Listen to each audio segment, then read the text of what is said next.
AP cabinet సమావేశం ప్రారంభమైంది. ముఖ్యమంత్రి చంద్రబాబు నాయుడు అధ్యక్షతన వెల్గపూడిలోని సచివాలయంలో మంత్రివర్గ సమావేశం జరుగుతుంది. ఈ భేటీలో రాష్ట్రానికి సంబంధించిన కీలకమైన పలు అభివృద్ధి, పరిపాలనా అంశాలపై నిర్ణయాలు తీసుకోనున్నారు. ఈ సమావేశంలో 20కి పైగా అజెండా అంశాలపై చర్చిస్తున్నారు. అమరావతి అభివృద్ధికి 7,387 కోట్ల రుణానికి ఆమోదం లభించనుంది.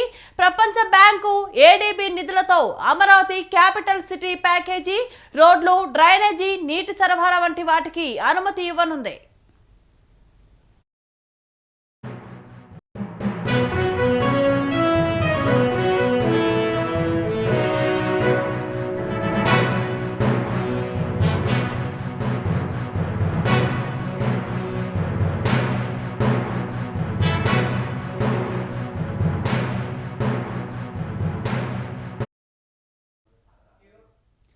మంగళగిరి, తాడపల్లి పరిధిలో అండర్ గ్రౌండ్ డ్రైనేజీ, ఎస్టీపీ పనులకు అటవీ శాఖలో అసిస్టెంట్ కన్జర్వేటర్ పోస్టుల భర్తీకి అంగీకారం తెలుపుతున్నట్లు తెలుస్తుంది. ఎస్సీ లబ్ధిదారులపై పెండింగ్ వడ్డీ మాఫీకి, ప్రీపెయిడ్ విద్యుత్ స్మార్ట్ మీటర్లు అమలుకు సూత్రప్రాయ ఆమోదం లభించనుంది. కలంగి వరద నియంత్రణ పనులకు పరిపాలన అనుమతి ఇవ్వనుంది. ఉద్యోగులు డిఏ పెంపు అమలుకు ఆర్థిక శాఖ అనుమతికి మంత్రివర్గం గ్రీన్ సిగ్నల్ ఇచ్చే అవకాశం ఉంది. గ్రామ, వార్డు సచివాలయాల పేర్ల మార్పుపై ఆర్డినెన్స్, జిల్లా కోర్టులో సిస్టమ్ ఆఫీసర్లు, అసిస్టెంట్ల పోస్టులకు ఆమోదం లభించనుంది.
ఏపీ కేబినెట్ సమావేశం ప్రారంభమైంది. ముఖ్యమంత్రి చంద్రబాబు నాయుడు అధ్యక్షతన వెలగపూడిలోని సచివాలయంలో మంత్రివర్గ సమావేశం జరుగుతోంది.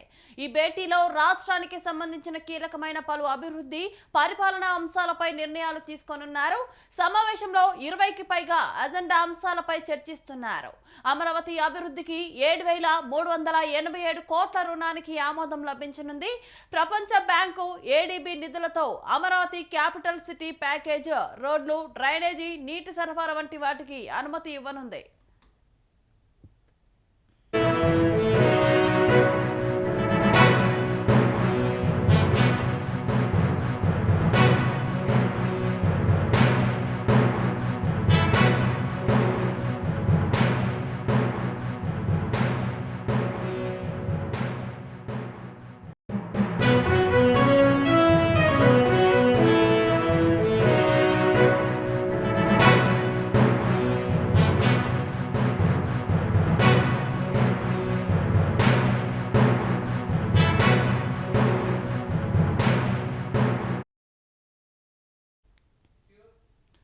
మంగళగిరి, తాడపల్లి పరిధిలో అండర్ గ్రౌండ్ డ్రైనేజీ, ఎస్టీపీ పనులకు అటవీ శాఖలో అసిస్టెంట్ కన్జర్వేటివ్ పోస్టులో భర్తీకి అంగీకారం తెలుపనున్నట్లు తెలిసింది. ఎస్సీ లబ్ధిదారులపై పెండింగ్ వడ్డీ మాఫీకి, ప్రీపెయిడ్ విద్యుత్ స్మార్ట్ మీటర్ల అమలుకు సూత్రప్రాయ ఆమోదం లభించనుంది. కలంగి వరద నియంత్రణ పనులకు పరిపాలన అనుమతి ఇవ్వనుంది. ఉద్యోగుల డిఏ పెంపు అమలుకు ఆర్థిక శాఖ అనుమతికి మంత్రివర్గం గ్రీన్ సిగ్నల్ ఇచ్చే అవకాశం ఉంది.